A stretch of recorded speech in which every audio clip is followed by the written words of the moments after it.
Hi all. தம்பிக்கு first simple ஃபுட்டா rice கஞ்சி தான் குடுத்தேன். இந்த ரைஸ் கஞ்சி எப்படி பண்ணணும்னு ஒரு சிலர் வந்து கேட்டிருந்தாங்க டிஎம்ல. ஸோ அவங்களுக்காக தான் இந்த வீடியோ. சாப்பாட்டு அரிசி கொஞ்சமா எடுத்துட்டு, அத நல்லா வாஷ் பண்ணிட்டு, அதுக்கப்புறம் அத நல்லா வந்து காய வச்சிரணும். வெயில்ல காய வைக்கிறது பெஸ்ட்டு. அந்த டைம்ல மழை பெஞ்சுட்டு இருந்தனால, நான் வீட்ல நிழல்லயே வந்து காய வச்சுட்டேன்.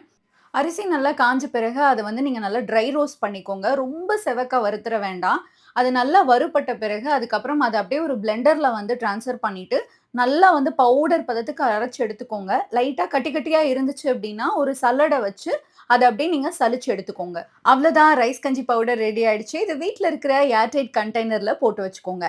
அதுக்கப்புறம் நம்ம தேவையான டைம்ல அதிலிருந்து 1 ஸ்பூன் அவ்வளோதான் தேவைப்படும். 1 ஸ்பூன் மாரி எடுத்துட்டு, தேவையான அளவு தண்ணீய ஊத்தி, அத அப்படியே அடுப்புல வச்சு லைட்டா அப்படியே வந்து கிண்டிட்டே இருந்தீங்கன்னா, கொஞ்சம் நல்லா திக்காவும். அதுக்கப்புறம் அத அப்படியே நீங்க வந்து குழந்தைக்கு வந்து குடுக்கலாம். நான் வந்து என்ன பண்ணேன்னா, ஃபர்ஸ்ட்டு குடுக்கும்போது பிரஸ்ட் மில்க் என்னோடது கொஞ்சம் ஆட் பண்ணி குடுத்தேன். அதுக்கப்புறம் நான் டாக்டர் விசிட் போம்போது, பிரஸ்ட் மில்க் எதுக்கும் தேவைப்படாது. ஏன்னா, நீங்க தனியாவே குடுக்குறீங்க. ஸோ, இத வந்து தனித்தனியா குடுத்து பழகுங்க. அப்பதான் வந்து டேஸ்ட் தெரியும்னு சொல்லிட்டு டாக்டர் வந்து எனக்கு சொன்னாங்க. என்னோட டாக்டர் என்னோட பேபிக்கு ஃபர்ஸ்ட்டு சிம்பிள் ஃபுட்டா ரைஸ் கஞ்சிலேருந்து ஸ்டார்ட் பண்ணலாம் அப்படின்னு சொன்னதுனால, நான் அதுதான் வந்து ஃபர்ஸ்ட்டு குடுத்தேன். நீங்க உங்களோட டாக்டர் கிட்ட ஒரு தடவ கன்சல்ட் பண்ணிட்டு, அதுக்கேத்த மாரி நீங்க ஃபுட் வந்து ஸ்டார்ட் பண்ணுங்க. அண்ட் வந்து இதுக்கப்புறம் நான் என்னென்ன ஃபுட்டெல்லாம் வந்து குடுத்தேன் அப்படின்றத அடுத்தடுத்த வீடியோல நான் வந்து போடுறேன். அண்ட் மறக்காம என்ன ஃபாலோ பண்ணி வச்சுக்கோங்க. பாய்.